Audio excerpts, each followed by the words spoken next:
செடி வச்சு வளர்க்குறதுல நமக்கு எப்படி ஒரு இன்ட்ரெஸ்ட்டோ, அதே மாதிரி என்னோட பொண்ணுக்கும் செம்ம இன்ட்ரெஸ்ட்டுங்க. ஒவ்வொரு செடியிலயும் வந்து டெய்லி காலையில எந்திரிச்சா, எதுலலாம் பூ வச்சிருக்கு, எதுலலாம் பிஞ்சு வச்சிருக்கு, பழுத்திருக்கு அப்படின்னு சொல்லி பார்க்குறது தான் வேலை. காலையில எந்திரிச்சோனே இந்த வேலைய பார்ப்பாங்க.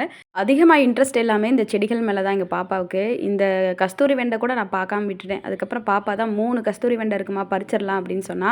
ஒண்ணே ஒண்ணு மட்டும் விதைக்கு விட்டது நல்லா முத்திருச்சு அப்படின்னு சொல்லி அத எடுத்து வச்சுட்டேன்.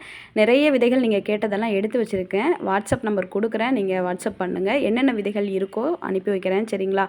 எப்பயுமே வந்து காலையில எந்திரிச்சா என்ன சமைக்கலாம் அப்படின்றத விட, எங்க பாப்பா, "அம்மா என்னம்மா போய் பறிக்கலாம்?" அப்படின்னு தான் கேட்பா.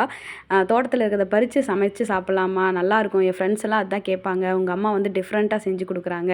இன்னைக்கு என்னன்னு கேட்பாங்க. அதனால என்ன இருக்குன்னு பார்த்து சொல்லுமா அப்படின்னு சொல்லுவாங்க. ஸ்நாக்ஸ் கூட தோட்டத்தில விளையிற அந்த நாவல் பழம், வாட்டர் ஆப்பிள் இதுதான் அந்தந்த சீசனுக்கு என்னென்ன வருதோ அதத்தான் ஸ்நாக்ஸ் மாரியே கொண்டு போவாங்க. பரவால்ல நம்மள மாரி ஒரு குழந்தை.